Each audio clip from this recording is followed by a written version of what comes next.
Pindodo сайтын скачать ете аламыз. Не Pindodo деп жазсаңыз осындай болып шығады. Осыны басамыз. Установить деп басамыз.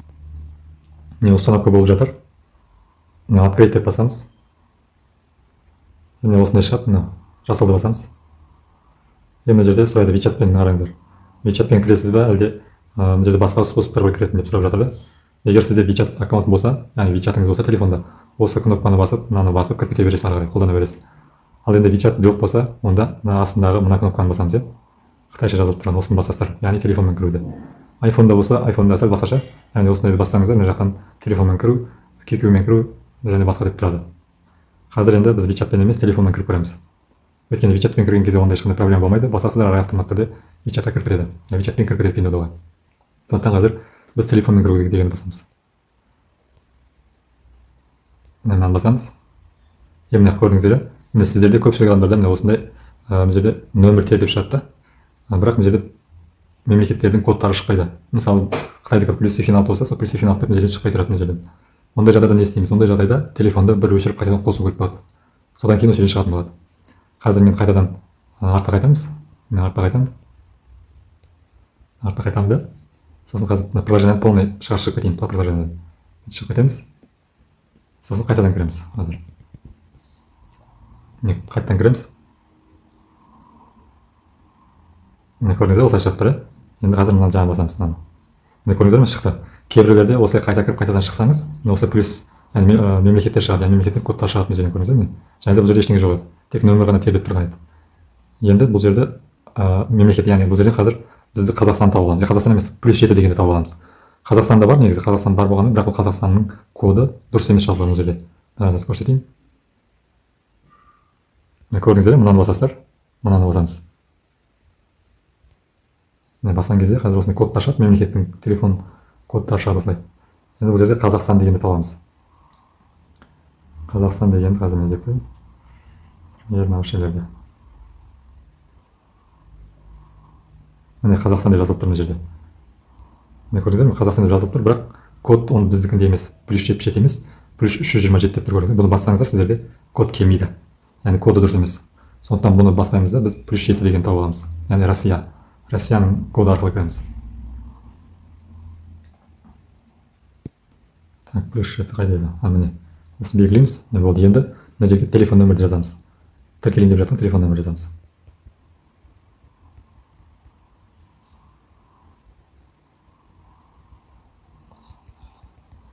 Міне осылай тереміз. Мына қызыл кнопканы басамыз. Міне. Енді осы жерде секунд санап жатыр, көрдіңіздер? Мына жерде секунд санап жатыр. Міне уже маған код келді. Копировать етіп аламыз. Мына жерге вставить етеміз. Секунд сразу келді маған код. Вставить етеміз. Міне. Қазір көрейік. Ойланып жатыр. Кейбіреулерде осы жерде код көп уақыт келмеуі мүмкін. Сол кезде қайта-қайта сұратасыздар. Қазірде основной Билайнға, Теле2-ға, Алтелге код тез келіп жатыр. Ал активке кодтың келуі қиын болып жатыр. Содан кейін iPhone-да ұстайтын кісілерде iPhone-мен келу кішкене проблема болып жатыр, код келуі. Егер iPhone-мен код келмесе, сол бір күн қайталаңыздар, келесі күн тағы телефон бір перезагрузка жасап, қайтадан қайталап көріңіздер. Сосын телефонның Wi-Fi-мен емес, телефонның мобильді интернетмен қолданыңыздар. Сол кезде код келуі жылдамдайды. Қазір ойланып жатыр. Қазір артқа қайта салайық. Мына кнопканы басып артқа қайтамыз. Міне уже Pindodo сайтына кіріп тұр. Енді қазір мына адамның басы жағы тұр, сосын басамыз. Осын басқан кезде міне көрдіңіздер, мына жерде телефон нөміріңіз тұр уже. Уже сіз тіркелдіңіз Pindodo сайтына, міне телефон нөмір тұр. Енді сіздерге бұл регистрация уже болды. Регистрация жасап қойдыңыз. Енді сіздерге банк картасын енгізу керек. Банк картасын енгізу керек. Оның үшін мынаны басамыз. Мына тұр, міне. Осын басамыз. Банк картасын енгізу үшін. Банк картасы Каспий банк, Халық банк, кез келген Қазақстан банкі болады. Ең бастысы срок өтпеген жұмыс жасап тұрған карта болу керек. Міне осылай ашылады. Жоғарыда тұрғандардың бәрі Қытайдың банктерінің нелері. Данныйларды, мысалы Қытайда тұратын адамдар осыларды басып енгізеді. Ал бізге ең астындағысы керек. Мына жерде шетел азаматтарына арналған. Бұл жерде міне Visa, MasterCard, Union деген карталарды қабылдайды. Көрдіңіздер, мына жерге енді жаңа жұмыс жасап тұрған картаңыздың нөмірін жазамыз. Қазір мен нөмірді копировать етіп алып келейін.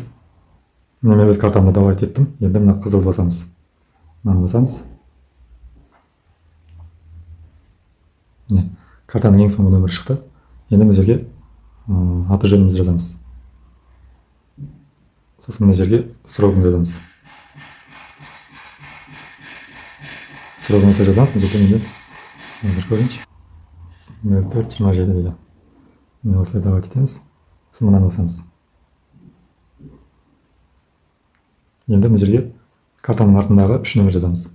Яғни картаның артқы жағы бар ғой, алдында мына көп сандар тұрады мынандай. Мынандай көп нөмір болады алды жағында. Ал картаның арт жағында 3 нөмір болады. Сол нөмірді мына жерге жазамыз. Кейбіреулер шатастырып, мына соңғы мына картаның 3 нөмірін жазып жатыр. Ол дұрыс емес. Мына 3 нөмірді жаздық. Енді ары қарай қызылды басамыз.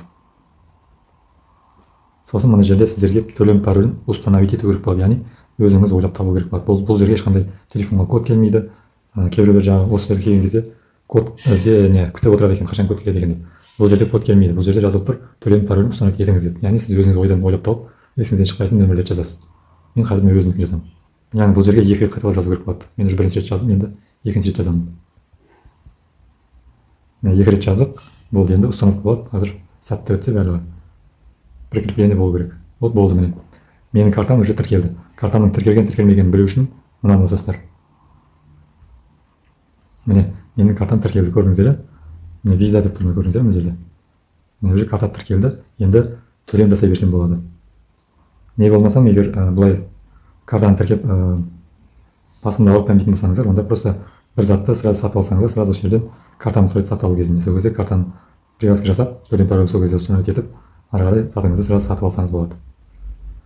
Ал енді тағы бір сұрақтар туындап жатыр. Кейбіреулерде осы картаны енгізген кезде төлем жасалмай қалып жатыр. Төлем жасалмай қалса,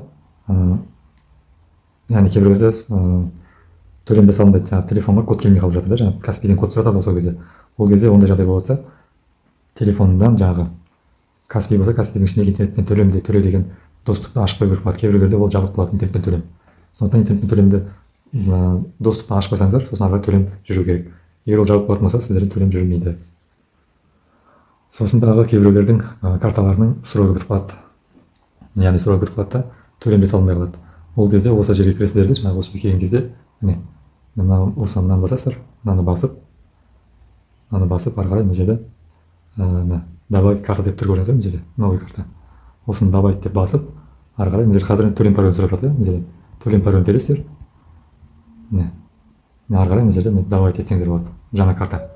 Яғни срогі бітпеген, срогі жаңа картаны сол нөмірді ары қарай жаңағыдай мен қайталаған действияны қайталап тіркесеңіздер болады. Енді артқа қайтамыз. Міне тіркелді барлығы. Міне тіркелді.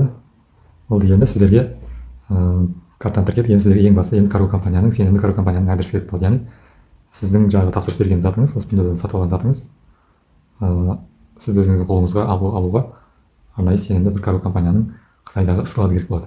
Яғни Қытайдағы склад дегеніміз ол Пиндода сайтында Қазақстанға, яғни шетелге тікелей тасымал жоқ болғандықтан арнайы Карго компаниялардың адресін қолданамыз. Яғни сол Қытайдан алып келіп беретін адамдардың адресі. Ондай адамдар менде бар, яғни сенімді Карго компания бар. Алам десеңіздер, сіздерге өздеріңізге жеке код адрес жазып бере аламын. Бірақ тегін емес, ақылы түрде. Енді соны енгізсеңіздер, бұл ары қарай сіздер тапсырыс беріп, жаңа адресіңізге тапсырыс беріп, ары қарай заттарыңызды Қазақстанға алдыра берсеңіздер болады. Енді сіздерге адресті қалай енгізу керек екенін көрсетемін. Мына адамның суретін басамыз былай. Басқан кезде мына жерде местоположение сияқты тұр ғой, мына көрдіңіздер. Осыны басамыз.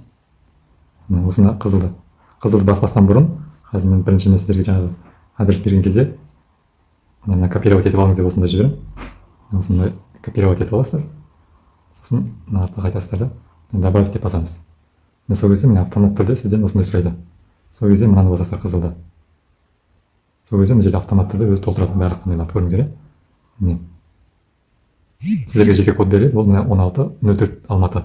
1604 Алматы деген сол сізге берілетін жеке код болып табылады. Яғни сол сіздің уже осы каргода екінші атыңыз, яғни сіздің товарыңыздың сыртына осылай 1604 Алматы деп жазылады. Яғни Алматыға келген кезде, не болса жаңағы Қытайдағы сыртқа келген кезде сіздің товарыңыз сыртында осылай жазылып тұрады. Яғни бұл сіздің товарыңыз жоғалып кетпес үшін және сіз товардың иесін ертерек табу үшін жасалған. Бұл 1604 Алматы деген код бұл бізде жаңағы 16 жаңағы каргоның базасына тіркеледі. Яғни сіздің тауарыңыз келген кезде осы код теру арқылы сізді тауып сіздің нөміріңізге хабарласады.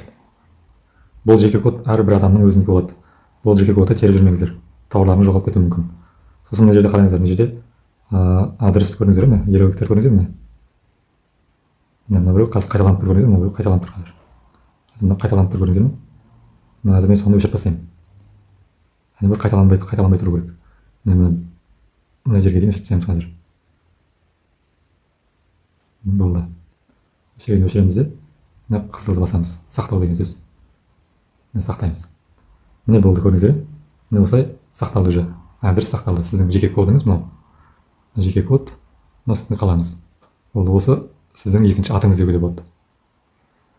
Болды, енді ары қарай аккаунт дайын. Енді ары қарай кез келген затты, мысалы, мына жерден шығып тұрған өзіңіз сатып алайын деп жүрген ойыңызда жүрген затты сатып алсаңыз болады. Мысалы, вечерканы көрейік. Сосын кейбіреулер сұрақ қояды, мына жерде қайсысы дұрыс бағасы деп. Мына жерде қараңыздар, мына жерде 2 баға тұр, мына жерде 0,72 деп тұр, мына жерде 10-9 юань деп тұр. Қайсысы мына нақты бағасы қайсы деп сұрайды көпшілігі. Оны нақты бағасын қайдан білесіздер? Бірінші мынаны басамыз, міне 72-ні басамыз, міне. Басқан кезде сіз таңдайсыз, мына жерде түрлері тұр, мына жерде мысалы, мына 25 дегенді таңдаймыз, мынаны. Сосын астындағыларға қараңыздар. Неше түрлері бәрінде. Сосын таңдағаннан кейін мына қызыл кнопканы басамыз. Қызыл кнопканы басқанда міне көрдіңіздер. Жоғарыда мына адресіңіз тұр сіздің. Мына адресті тексере бастар. Осы адреске келеді осы зат тапсырыс беретін кезде. Сосын төлем түрі тұр мына жерде. Міне көрдіңіздер, міне 1, 2, 3, 4. Мынаны бассаңыздар тағы шыға бастады. Міне көрдіңіздер. Бізге қазір визамен төлеу ғана керек. Яғни виза деген мына Pinduoduo сайтының өзінің шығарған төлем системасы мынау. Осыны мынаны басамыз, мынаны басамыз. Жүрекше тұр ғой сол. Мынаны басамыз, міне көрдіңіздер, галочка осы жерге ауысты, міне көрдіңіздер. Болды, яғни осымен төленеді деген сөз.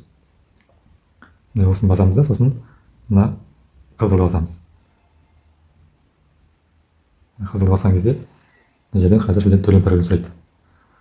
Төлем паролін сұрайды, көрдіңіздер. Мына жерде сосын 3% комиссиясы бар. Яғни 3% комиссия деген сөз ол банктың қызмет ақысы қолданған үшін.